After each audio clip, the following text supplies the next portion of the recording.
Hoy tenemos novedades. Hoy venimos a hablaros de un proyecto que nació en los años 90 del siglo XX en Alemania. Se llama el proyecto 50-50 y consiste en reducir el consumo energético. Mediante proyectos que hacemos aquí. Cuanto nosotros más reducimos el consumo, más ahorramos.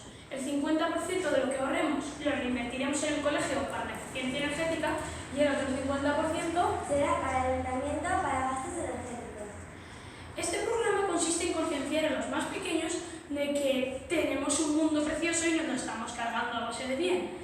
Entonces, hemos estado haciendo actividades como un mural, carteles, hemos estado haciendo carteles, todo eso para concienciar a los más pequeños de que tienen que ahorrar energía. También nos hemos currado unos planes de iluminación para ver qué puntos de luz podíamos quitar.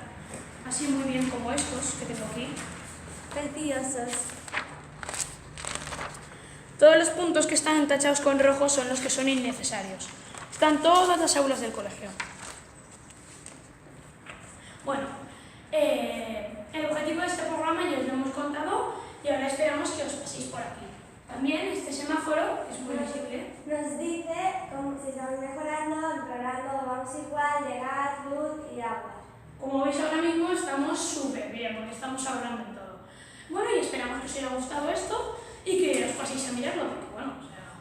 Me da mucho y nos lo hemos currado mucho. Sí, todos. Adiós.